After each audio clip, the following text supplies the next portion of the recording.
This is a deck profile for counter fairies. If you like decks that are really gay and are sure to give your opponent autism, this is the deck for you. First is Guiding Radney. This card's really decent, to say the least. As long as it's in the Pendulum Zone, you do not pay life points to activate counter traps, and you don't discard to activate counter traps.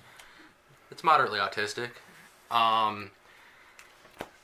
Then there's Luster Pendulum, the Draco Slayer.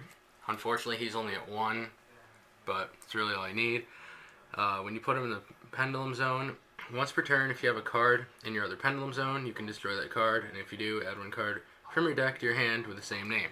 So, you'll use that to destroy Guiding Radney, and in doing so, you'll get another one from your deck, which thins your deck, but you'll also be able to search for Guiding's other effect. If this card is destroyed by card, effect, or battle, you can reveal 3 counter traps in your deck. Your opponent chooses one for you to add to your hand, shuffle the rest back in your deck. So, it's pretty cool. You know, it's not bad. It's not bad. Double Honest, come on. Honest is a cool guy. Everything in here is light and fairy, so, Honest is a cool guy. Bountiful Artemis. It's pretty much your main draw, sorta. Because as long as it's on the field, every time a counter trap, yours or your opponent's, is activated, you draw a card during the chain. Barrier Statue of the Heavens. This card is pretty balanced, to say the least. It's all good. It's not a terrible card. It's alright. As long as it's on the field, neither player can special summon any monsters except light monsters. So if you're playing a deck that's not using light monsters, you can just laugh at them and say, haha. That's it for monsters. There's just not a lot of them. Now for spells, Ties of the Brethren. This card's pretty cool. It's an easy way to get bonus things onto the field if you only have one. So it's pretty mediocre. Moon Mirror Shield. This card, pretty much if your opponent doesn't have an out to it, you can just sit there and laugh at them the entire game.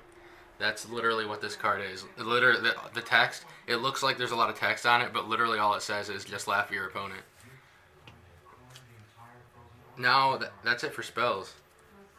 Almost it for spells. Almost it for spells. Card of Demise. If you're in a tight spot, this card can get you out of it.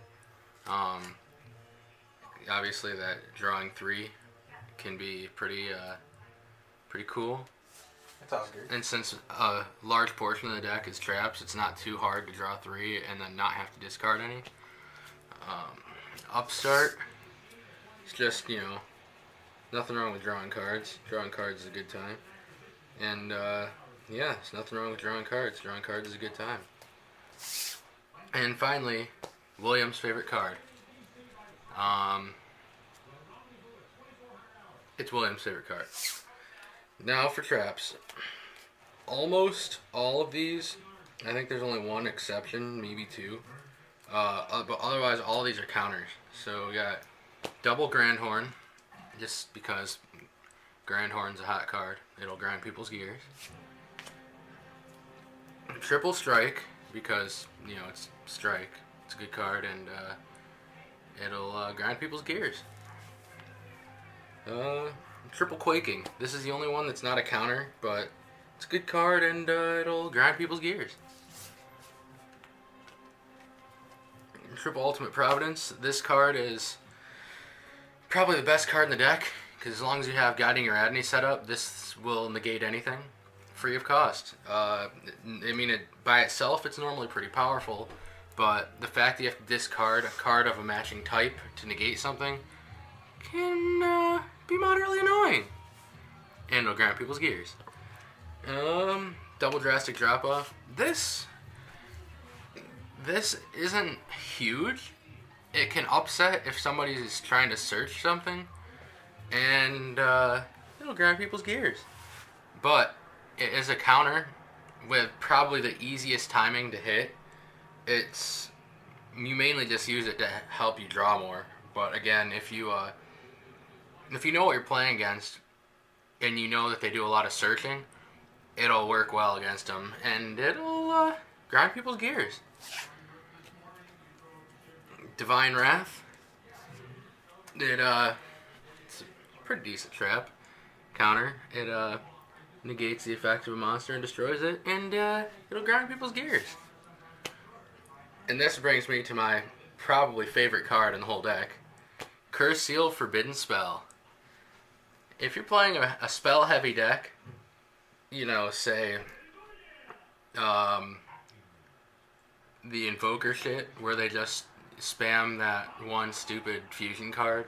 Invocation. And then you hit it with this, they're not allowed to use it again for the rest of the game. So you can pretty much just laugh at them and then take a dump all over their deck. If you're playing against something like Shaddolls, for example, where all they do is fuse, and you use this, hit their polymerization, and their Shaddol fusion, they're probably gonna grind people's gears. So that's the whole deck. If you like giving your opponent mild to severe autism, this is the deck for you to play. Say Team Johnson. Team Johnson.